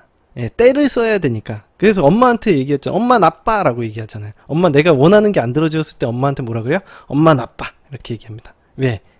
나쁘게 해서 엄마가 나의 원하는 걸 들어주게 만들어야 되거든요. 그래서 상대방을 도덕적으로 판단하는 것들이 있는데, 이제 나쁜 남자라는 거는 자기 멋대로 잘 안 되는 남자, 그러니까 그런 것들을 이제 나쁜 남자라고 하고 나쁜 여자라고 하는 거죠. 이거 갖다 매력적이라고 해요. 자기가 원하는 걸 다 들어주게 되면요, 그게 매력적으로 느껴지지 않아요. 내가 원할 때마다 다 그게 지워지게 되면 흥미를 잃어버려요, 인간이. 그래서 인간 기본적인 설계입니다. 그러니까 예를 들어서 이제 제가 가치 판단에 대해서도 이야기를 해드렸지만, 내가 손을 딱 뻗었을 때 항상 잡힌다면 이걸 소중하고 되게 가치가 높다고 생각하지 않아요, 인간이 기본적으로. 응? 물론 이게 미성숙한 어린아이일수록 더 그렇고요. 좀 더 성숙한 어른이라면 자기에게 정말 이득이 되는지 안 되는지를 따져봐야 되는데, 이걸 가치적인 문제로만 판단하지는 않을 거예요, 어른들이라면. 근데 이제 약간 미성숙한 사람들은 이걸 그냥 순전히 감정의 문제로만 다 해석을 하고 가치적인 차원에서만 생각을 해요. 그래서 자기 손에 뻗었을 때 잘 안 잡히면은 걔는 뭐 매력적인 사람, 손에 뻗었을 때 뭐 잡히면은 매력적이지 않은 사람, 뭐 이런 식으로 생각을 하는데, 이게 뭐예요? 뭐 그렇게 수준 낮게 생각하는 건 좀 좋지 않다고 생각하고요. 제가 그래서 여러분들에게 강의를 통해서 이야기를 해드리는 게, 기준을 갖고 상대방을 대해야지, 내가 이게 득이 될지 안 될지에 대해서 판단해야 되는 거지, 내가 무조건 손에 안 잡힌다고 이게 되게 가치가 높은 물건이라고 생각하고 나에게 필요한 물건이라고 생각할 필요는, 가치가 높을 수는 있겠지만 필요한 물건이라고 생각할 필요는 없잖아. 약간 이런 판단이 필요합니다. 어른이 되려면 이런 판단이 필요합니다. 자, 그래서 나쁜 남자들이, 뭐 나쁜 남자나 나쁜 여자들이 어떤 행동을 하는지 보면 알죠. 뭐 자기 맘대로 되지 않겠죠. 원할 때 잘 들어주지 않다가 무심한 척, 뭐 이렇게 무심한 척 여러분들에게 뭐 서비스를 제공해 준다던가, 여러분들이 흔히 얘기하는 뭐 이걸 츤데레라고 하죠. 이런 식으로 자기를 들었다 놨다 하고 뭔가 도전의식을 갖게 만드는 사람이 되어야 되는 거죠. 그래야지 이제 기본적으로 이게 뭐 매력적인 남자다, 이렇게 얘기를 하는데, 일단 이게 지금 강의를 해드리고 있는 부분이 스타터적인 부분이니까 제가 아주 심도 있게 얘기를 해드리진 않겠습니다. 아주 표면적인 얘기만 제가 해드리는 거예요. 여러분들 아주 초보들이 이해할 수 있는 수준일지 모르겠지만 아무튼 그 정도 제가 좀 수준 낮춰서 좀 이야기를 해드리고 있습니다. 아무튼 그런 매력 없는 사람과 도전의식을 가지게 만드는 매력적인 사람을 한번 비교해서 한번 설명을 해보면 좋겠죠. 어떤 사람은 매력적이고 어떤 사람은 매력적이지 않은가. 뭐 일반적으로 의존적인 사람들이 다 문제라고 생각하시면 되는데, 의존적인 사람이 매력이 없을 수밖에 없죠. 왜냐면 다 쫓아다니니까. 자, 그래서 한번 볼게요. 대부분의 연애를 못하는 사람들은 어떤 이성을 좋아하게 되면요, 대부분 이렇게 생각을 합니다. 여러분들도 한번 생각을 해보세요. 체크를 한번 해보세요. 어떻게 해야지 상대방을 차지할 수 있을까? 라고 생각을 하고요. 두 번째로, 상대방을 좋아한다는 이 진심을 어떻게 표현하지? 에 대해서 고민하시고요. 진심을 표현하면 뭔가 될 거라고 생각하시나봐요. 예. 세 번째로, 내가 멋진 뭔가 멘트를 던지거나 반응을 끌어내는 행동을 해야 되나라고 뭔가를 해야 된다고 생각해. 자꾸 뭔가를 해야 된다고. 그러니까 자꾸 이게 뭔가 반응을 끌어내든 뭐 관심을 끌어내든 멋진 멘트를 던지든 뭔가 해서 반응을 끌어내든 뭔가를 해야 된다고 생각해요. 예. 네 번째, 뭘 사주어서 기쁘게 하거나 나에게 호감을 가지게 하면 될까? 뭐 이런 식으로도 생각하고요. 뭘 해줘야 된다고 자꾸 생각해. 그러니까 뭔가를 자꾸 반응을 끌어낸다거나 뭔가를 퍼주려고 한다거나 뭔가를 해야 된다고 생각해. 일단 뭘 해야지 이 관계가 유지가 된다고 생각해요. 이거 되게 중요한 얘기예요. 여러분들, 내가 뭘 해야지 이 관계가 유지가 되면 안 돼. 내가 뭘 하지 않아도 이 관계는 원래 유지가 돼야 돼요. 오케이? 아무튼 이런 식으로 뭘 해야지 이 관계가 유지가 된다라고 생각해요. 뭘 하는 행동 자체가 이제 노력하는 행동이 돼서 다 장기적인 연애는 다 물 건너갔다고 생각하시면 됩니다. 자, 그리고 마지막으로 내가 상대방에게 충분한 호감을 표현하거나 관심을 보이지 않는다면 상대방은 다른 이성에게 가버릴 거라고 생각을 합니다.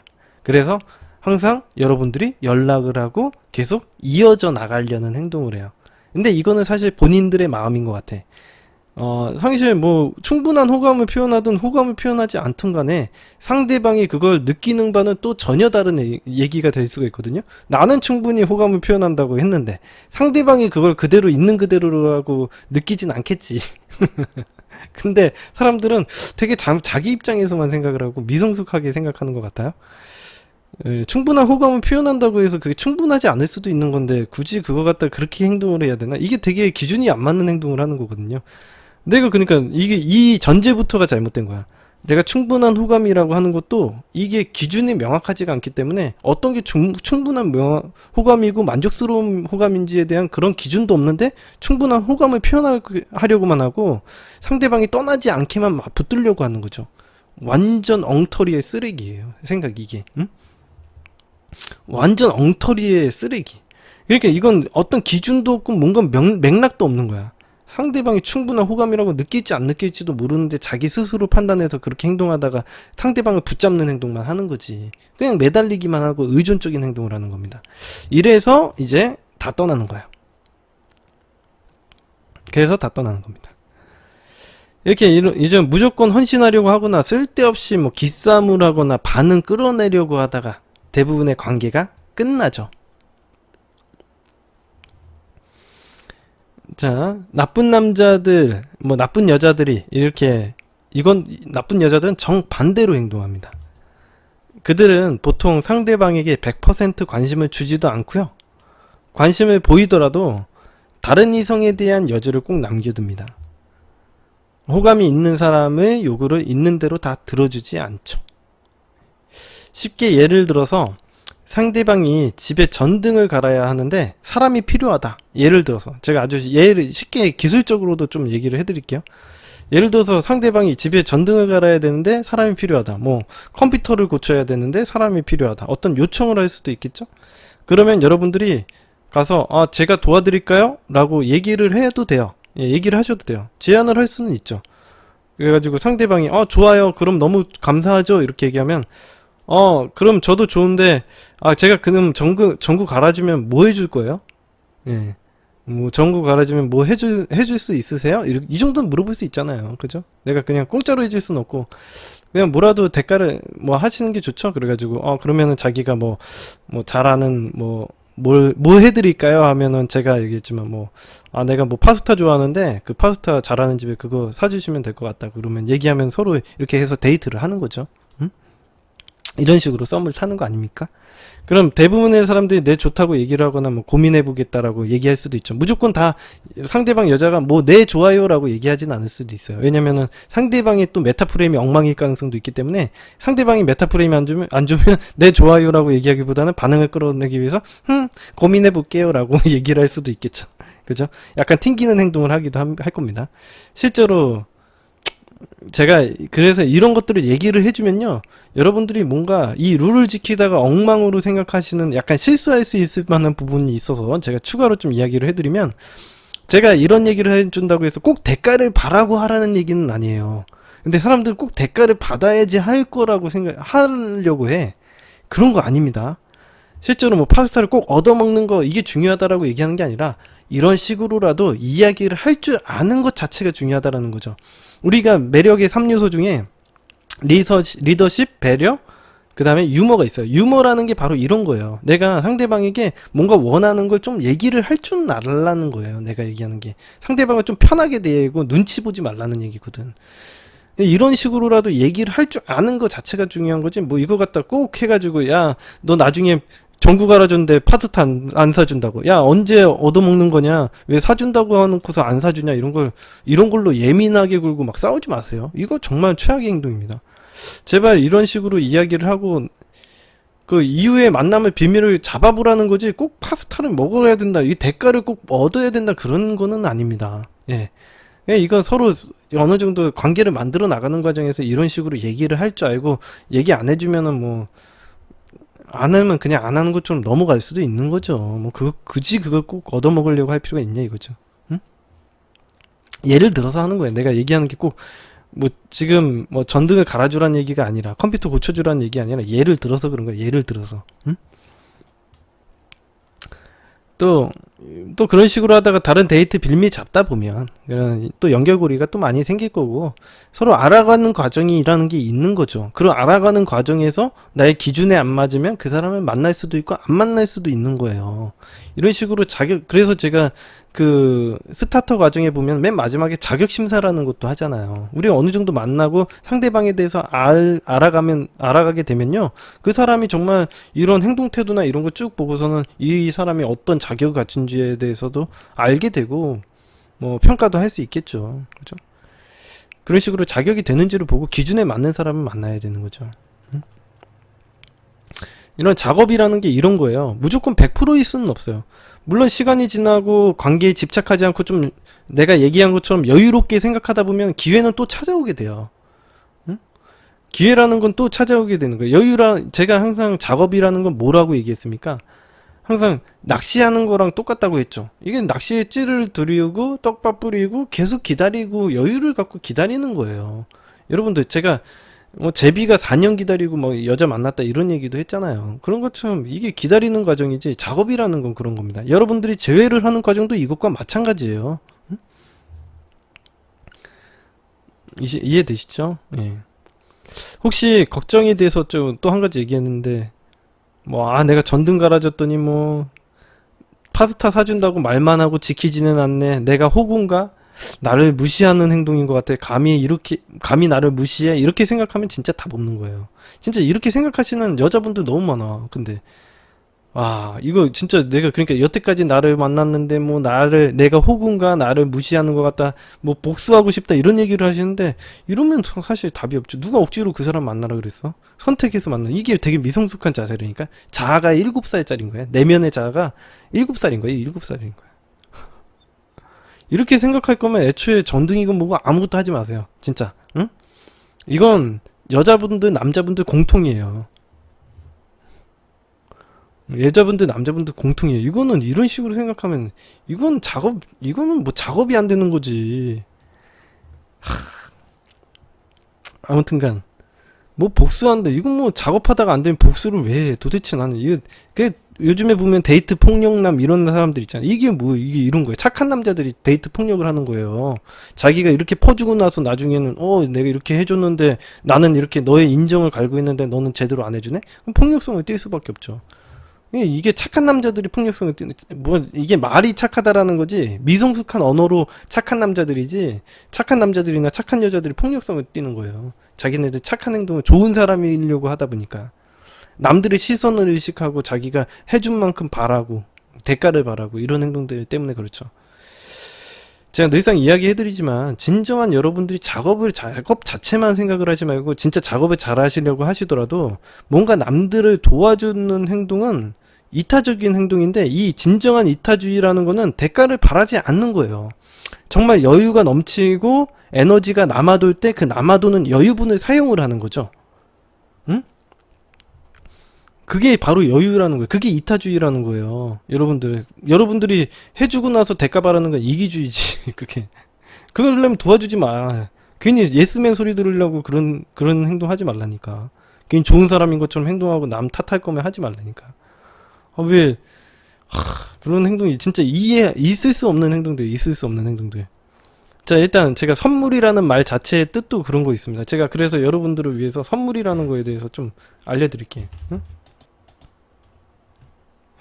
제가 이거 보여드릴게요. 잠깐만요. 제가 준비한 게 있어요.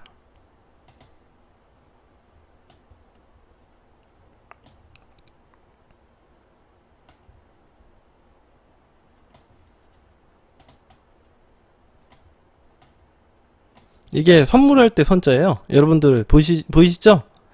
이게 선물할 때 선자인데 선물이라는 말 자체가 어떤 뜻을 가지고 있는지 알려드릴게요. 응? 선물의 선자를 보면은 제사를 올리다, 뭐 드리다 이런 말도 같이 써 있어요. 보시면 아시겠지만 요 밑에 보면은 올리다, 드리다, 뭐 이런 거 희생, 뭐 이런 얘기도 들어있잖아요. 희생 고기 이런 것들이 있는데 이게 무슨 뜻이냐면 예전에 최초의 선물의 의미가 어떤 거냐면 제사가 끝나잖아요. 그러면 제사에 바쳤던 고기가 있어. 그 고기를 갖다가 나눠 먹던 풍습에서 발생한 거예요. 그래서 여기 보시면은 고기, 뭐 음식, 올리다, 드리다 이런 뜻이 같이 섞여 있는 거예요, 이게. 응? 생육 이런 뜻도 있죠. 그게 그런 이유가 뭐냐면 예전에 제사를 지내고 이걸 이제 제사가 끝나고 나면은 남은 고기를 갖다가 나눠 먹는 풍습에서 그걸 갖다 선물이라고 한 거예요. 말 그 자체로 남는 것을 나누는 거지. 이제 쓸모 없어진 것들을 나누는 것이지 누군가를 기쁘게 하거나 희생하거나 누군가가 가지고 있는 걸 퍼주는 게 아니에요, 선물이. 응? 여러분들 착각하시면 안 돼요. 응? 그런 게 아니에요. 선물이라는 말 자체가 그렇습니다. 여튼 여러분들이 해줄 거면 대가 없이 해주고 그렇지 않을 거면 대가를 받던가 해주지 않던가 뭔가 이런 것들을 해야지. 그게 매력적인 행동이지. 이런 것들이 강력한 원함이고 리더십입니다. 누군가가 리더십 있게 강력하게 무엇인가를 원하는 행동이 끌림으로 작용하는 것처럼 여러분들이 이게 내가 원해서 어떤 행동을 해줘야 되고 내가 여유가 돼서 그런 행동을 해야 되는 거지 무조건 그 사람에게 뭐 대가를 바라고 이런 행동을 하면은 안 돼요. 응? 아시겠죠? 자, 이해되셨을 거라고 봅니다. 응? 자, 두 번째 제가 우리 여성이 한 남자를 좋아하게 되는 프로세스, 남자가 여성을 좋아하게 되는 프로세스에 대해서 설명해 드리고 있고요. 두 번째로 넘어가 보도록 할게요. 자신을 리드해 주거나 유머 있거나 진정한 배려심을 느낄 때 이때 이제 좀 작업이 잘 돼가는 거죠. 제가 이 부분에 대해서는 일반 심리에서도 이야기를 해 드렸던 부분 중에 하나죠. 대부분의 인간들은 의존적입니다. 그래서 누군가를 리드해주고, 그래서 누군가가 자기를 리드해주고 관리해주기를 바라죠. 그래서 자신이 뭔가 책임질 만한 일이 생기는 것을 인간들은 싫어해요. 왜? 자기는 뭔가 이게 미성숙한 자 때문에 그렇거든요. 이게 사실 도움도 안 되고요. 자기가 책임을 져가지고 뭔가 이득이 된다고 생각을 하거나 아니면은 일단 기본적으로 미성숙한 자들은 어떻게 생각하냐면 책임이질 만한 행동은 뭔가 좋지 않는 거지. 왜냐면은 만약에 이 일을 책임졌다가 했다가 망치면 어쩌지? 라는 두려움 때문에 안 하는 거예요. 그러면은 이 세상을 성공하기가 어렵습니다. 그러니까 여러분들이 부자가 되거나 연애에 성공하는 사람들이 뭐예요? 아님 말고, 제가 얘기했지만 아님 말고 정신으로 해야 된다니까? 지금 내가 얘기했지만 재회를 하든지 아니면 좋아하는 여자한테 짝사랑 고백을 하든지 일단 해봐야지. 아님 말고. 내가 좋아하는 여자들은 많아. 세상에 좋아할 만한 여자들은 많고 좋아할 만한 남자들은 생각보다 많을 수도 있어요. 걔네들한테 왜 못하는 거야? 두려움 때문에. 그죠? 그 일을 했다가 망치면 어떡해? 그러니까 안 하는 거예요. 근데 우리가 대부분의 사람들이 성공하는 이유는 뭐예요? 성공하는 사람들의 특징들이 뭐냐면 그거에 대해서, 그러니까 리스크가 있는 일을 하는 거예요. 제가 예전에 이 방송을 시작하거나 제가 이 연애에 대해서 공부를 하려고 생각했을 때 사람들은 다 두렵고 그거 욕먹는 일이라고 다 하지 말라고 하고, 야 너 그런 식으로 살지 마라고 얘기하는 사람 얼마나 많았어요. 엄청 많았거든요, 저는 개인적으로. 하지만 내가 그 일을 갖다가 내가 몸소 해보고 내가 원하는 일을 실천해가지고 내가 증거를 찾기 위해서 남들 다 욕 들어가면서 지금 이런 생활을 다 겪어내니까 지금 이 자리에 있는 거죠, 사실은. 응? 남들의 비난 만나면서 너 친구들 중에서는 너 그딴 식으로 살지 마라. 내가 어떤 식으로 살았는지도 모르는데 걔네들은 무조건 비난하더라고요. 예, 그게 뭔지도 모르면서 그냥 너 여자 만나러 다닌다며? 야, 너 그딴 식으로 살지 말래.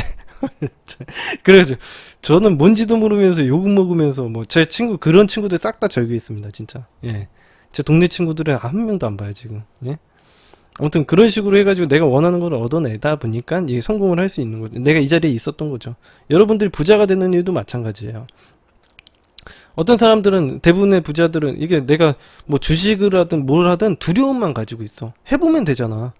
해보고 나서 실패도 있을 수 있는 거지. 모든 일이라는 게 어떻게 망사 자야 돼. 그죠? 유튜브도 여러분들 아프리카 TV나 유튜브 하시는 거 되게 두려워하시죠. 물론 여러분들 어떤 기준에 따라서 안 할 수도 있는 거긴 한데, 자기가 이런 일을 해가지고 자기가 나름대로 자기가 성공할 수도 있고 실패할 수도 있는 거예요. 예. 제가 전에 한번 이야기해드렸던 보도 셰퍼의 도린이라는 책에서도 나오잖아요. 여러분들이 성공을 할 수 있을 만한, 성공을 하려면요, 시도를 해보고 경험을 쌓고 실패를 해봐야 되는 거예요. 실패라는 건 인생의 당연한 일이지.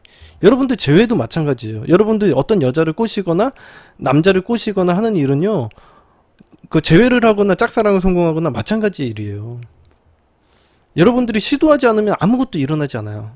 걔네들은 시도를 해야지. 한 번도 시도하지 않고는 될 거지. 그리고 시도하다 보면 실패도 했고 성공도 하는 거지. 제가 그걸 성공할 수 있는 노하우를 갖다 전수해 드리는 건 뿐이지 여러분들과 다른 건 하나도 없는 거예요, 제가. 응? 여러분들 너무 두려워서, 그러니까 이 메타프레임 8번에서도 얘기를 하지만 그 어떠한 두려움도 내가 행동하지 않아서 생기는 그 두려움보다 두렵지 않다라고 생각을 해야 돼. 내가 원하는 게 있으면 그걸 실천에 옮겨야죠. 그게 되는지 안 되는지 증거를 찾아봐야 될 거 아니에요. 그런 거에 대해서 충분히 경험을 하시는 게 좋을 거라고 봅니다. 여러분들이 성공하기 위해서는요, 두려워서는 안 돼요. 될까요? 재회 가능성을 물어보시면 안 되죠. 재회하는 거지. 재회 가능성을 왜 물어봐? 짝사랑 성공할 수 있냐고요? 해보는 거지. 안 돼, 그걸 갖다가 고민하지 말고 해야지. 내가 하는 방법은 알려줄 테니까 하자는 거지. 가능성은 몰라. 하지만 내가 최대한 노하우를 가지고 있고 좋은 경험을 가지고 있으니까 그걸 갖다 같이 하자는 거지. 그죠? 내가 어떻게 재회 가능성을 어떻게 하나. 될 때도 있고 안 될 때도 있겠지. 근데 내가 경험이 많으니까 성공 확률이 좀 높을 뿐이죠. 내가 이런 거 다 해보고 심리적으로 이런 거 분석을 해보니까 재회 가능성은 높일 수가 있는 방법을 알려주는 것 뿐이지, 재회 가능성이나 짝사랑 성공할 수 있는 가능성을 높여주는 방법을 알려주는 것 뿐이지 본인들에게 내가 뭘 해줄 수 있는 부분은 없어요. 본인이 실천하지 않으면 하나도 얻을 수가 없는 거예요. 응? 응.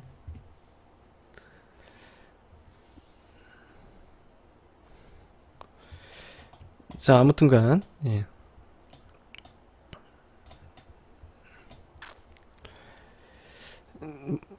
여러분들 이 재회라는 건, 재회든 짝사랑이든 여러분들이 부자가 되는 일이든 다 똑같습니다.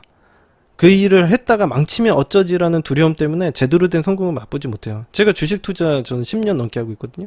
실패도 많이 하죠. 예, 실패하려고 시작하는 거예요, 모든 일은. 응? 그러다가 보면 경험을 쌓다 보면 어떤 사람이든 그 어떤 판에서 한 10년 이상 버티다 보면요. 경험과 노하우가 쌓이고 그 어느 정도 자기가 판단력이라는 게 생기고 기준이라는 게 생기는 거예요. 그걸 통찰력이라고 하죠. 응? 대부분의 사람들은 이런 두려움 때문에 이걸 시작하지 못해요. 두려움 때문에 제대로 된 성공을 맛보지 말아요. 못합니다. 제가 보도셰프 돈이라는 책 소개시켜 드릴 때도 뭐라고 했어요. 아니 그거 돈 잃어버리는 건 당연하지. 100만 원 가지고 내가 충분한 경험 쌓으라고 했잖아요. 여러분 전재산 주식 투자에 바치라고 얘기하지도 않고요. 100만 원 가지고 충분히 노력해 보라고 했잖아요. 경험 쌓으면 되지 뭐. 경험이 부족한 거 아니겠습니까? 여러분들이 해보는 거지. 여러분들은 제외를 하시려는 분들이 대부분 그래요. 자기가 경험 쌓는 거에 대해서는 되게 두려워하면서 실제로 성공은 하고 싶어요. 마치 뭐냐면 연습도 한 번도 안 하고 A매치 나가서 골 넣으려고 하는 거야. 그냥 A매치 나가거나 금메달 따는데 올림픽에 나가려고 하는 거지. 연습을 안 했는데 어떻게 금메달을 따나. 말이 안 되는 행동을 하시는 거예요. 그래서 제가 항상 얘기했죠. 아니 이거는 최종 보스를 갖다가 상대하려면은 어느 정도 실력도 키워야 되는데 실력을 하나도 안 키워. 아무튼 그저 있는 것을 지키기 바쁘고 어떻게든 아둥바둥 살아가려고 하죠. 무조건 잘하려고만 하잖아. 이건 무조건 잘하려고 하네. 실패를 두려워하지 마셔야 돼. 실패할 수도 있지 인생 살면서. 왜 실패가 뭐가 두려워? 자기 하다가 보면 실패도 하는 거지. 저 처음 강의 보시면 아시잖아요. 저 처음 강의 개판이에요. 여러분들 보시면 아세요. 저도 지금 보잖아요. 말 엄청 떠듬거리고요. 방송 엄청 못해요. 처음에 보면. 근데 왜 제가 그거 몰랐겠어요? 그냥 하는 거예요. 어느 날 제가 시작한 거죠. 그냥 제가 원래는 저 말고 제가 방송 시작하려고 한 건 아니고 저희 밑에 있는 직원이 이제 연극 배우 출신이 있었어요. 직원이. 그래서 그 직원한테 시켰는데 걔가 두려워서 못 한다는 거야. 그래서 제가 가져오라 그랬어요. 컴퓨터하고 내한테 팔라 그랬어. 내가 할 테니까. 너 못하겠어? 진작에 얘기하지 그랬어. 내가 하면 되잖아. 제가 되든 안 되든 저는 그냥 시작한 거죠. 어차피 시행착오는 겪을 거라고 생각했고요. 그러다 보니까 지금의 제가 있는 거지. 어떻게 운이 좋게 뭐 그래서 여러분들이 중간중간에 말 떠든거린다 어쩌죠 어부부된다 막 이렇게 얘기하지만 그런 거 다 알았어요. 그런 거 댓글 다 지워버렸습니다. 여러분 몰래 다 지웠어요 제가. 아무튼가 그런 거지. 그러면서 성장하는 거지. 어쩔 수 있는 겁니까? 응? 그런 거예요. 인생이라는 게 그런 거지. 아무튼 이렇게 어른들하고 어린아이의 차이는 이렇습니다. 어린아이들은 엄마에게 떼를 쓰고 화를 내죠. 응? 왜? 엄마가 나보다 큰 권한을 가지고 있기 때문에 그런 거예요. 응?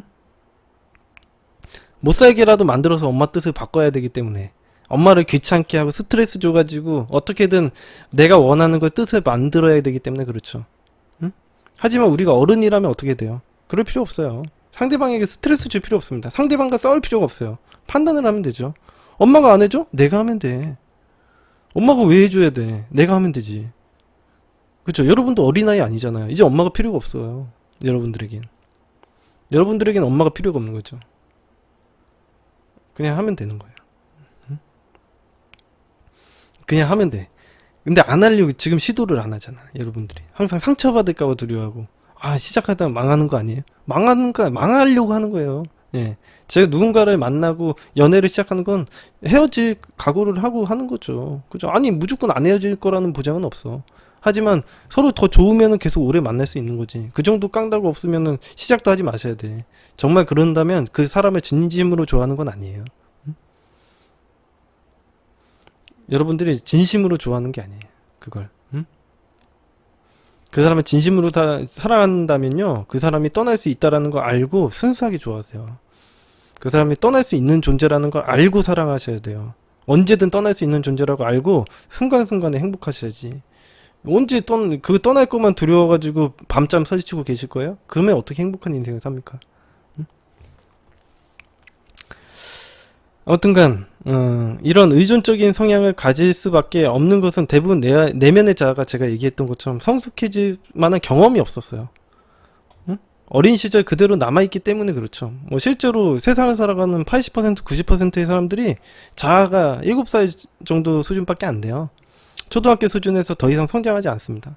예. 왜? 그냥 어린아이인 거예요. 그냥 말이 어리지 그냥 말이 7살이지 그냥 어린아이인 거죠. 미성숙한 거예요.